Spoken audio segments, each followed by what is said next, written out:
Members of the African intelligentsia, I greet you. I'm here to give my observations about the protest that took place in Monrovia, Liberia on the 17th of July. As you know, this entire continent is at a crossroad, and no country can afford to operate as if it exists in a vacuum. Every decision that any African country makes, you see it reverberating throughout the entire continent.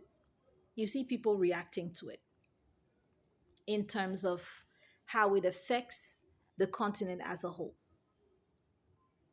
And Liberia is no exception. Liberia itself is standing at a crossroads right now, and it has some decisions to make. As you know, a West African logistics conference held by AFRICOM is scheduled to be held in Monrovia here next month in August. You may or may not also know that the head of the International Energy and Atomic Agency was just in Monrovia a few days ago as well.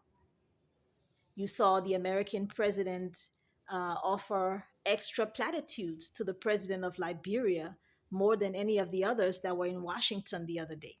There's a reason for all of that. It tells me that Liberia has something they want.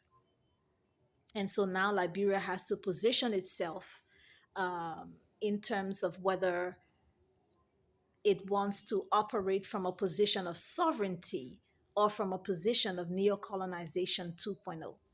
And so, to the protest of July 17th, that protest was no doubt organized by the Opposition Congress for Democratic Change, headed by George Weah, who was just ousted from power in the last elections a couple of years ago um, due to the corruption and mismanagement of his administration.